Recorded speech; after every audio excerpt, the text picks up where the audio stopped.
नमस्कार दोस्तों, स्वागत है आपका प्रयागराज स्टेनो चैनल पर। डिक्टेशन 5 सेकंड में शुरू होगी। ध्यानपूर्वक लिखिएगा। Ready, start.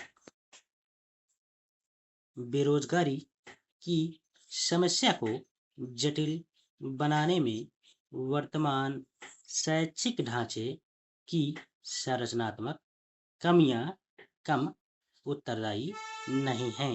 स्वतंत्र भारत ने जिस शैक्षणिक व्यवस्था को अपनाया वह औपनिवेशिक हितों के अनुरूप निर्धारित की गई थी।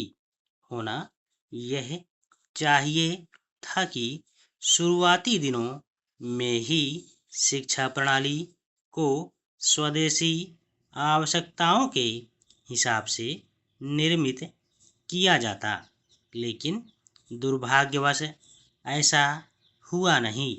शिक्षा प्रसार के अत्यधिक उत्साह में हमने शिक्षा के प्रारूप, उद्देश्य और गुणवत्ता के बारे में ध्यान नहीं दिया। मानव शक्ति के नियोजन के आधार पर इसके उद्देश्यों को पुनर्परिभाषित नहीं किया गया। परिणामतः आज करोड़ों युवा रोजगार की तलाश में धक्के खा रहे हैं। यह सत्य है कि आज भारत में साक्षरों की संख्या तेजी से बढ़ रही है, लेकिन इसी के समानांतर शिक्षित बेरोजगारों की संख्या में भी वृद्धि हुई है।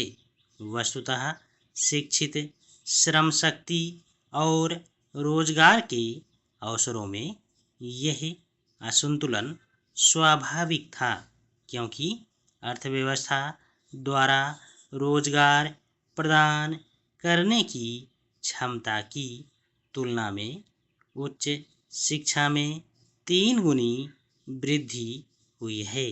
यथार्थ में अब तक भारतीय शिक्षा नीति निर्धारक जन साक्षरता और उच्च शिक्षा के महत्वपूर्ण बिंदुओं की सही परख ही विकसित नहीं कर पाए हैं।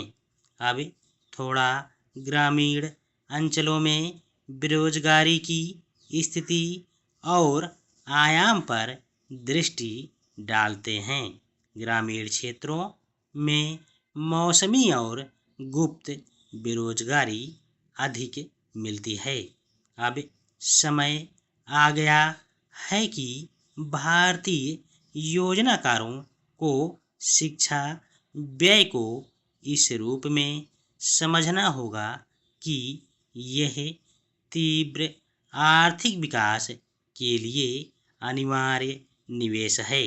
इतना ही नहीं, आर्थिक विकास को सुदृढ़ करने के लिए एक असरदार शैक्षिक कार्यक्रम जिसमें विज्ञान और प्रौद्योगिकी पर महत्व दिया गया हो, भारत की विशाल युवा आबादी के सशक्तिकरण में सहायक होगा। साथ ही उसके माध्यम से दीर्घावधि के लिए अस्थायी उच्च आर्थिक समृद्धि की ठोस नींव रखी जा सकेगी। इस मामले में एक बड़ा कदम उठाते हुए प्रधानमंत्री की अध्यक्षता वाली केंद्रीय मंत्रिमंडल ने 1500 करोड़ रुपए लागत की प्रधानमंत्री कौशल विकास योजना को 20 मार्च 2015 को अपनी मंजूरी प्रदान की थी। यह युवाओं को कौशल प्रशिक्षण प्रदान करने की प्रमुख योजना है, जिसके तहत परिष्कृत पाठ्यक्रम, बेहतर प्रशिक्षण और प्रशिक्षित प्रशिक्षक पर विशेष ध्यान दिया गया है। इस योजना के तहत देश के लाखों युवाओं को प्रशिक्षित किया जाए।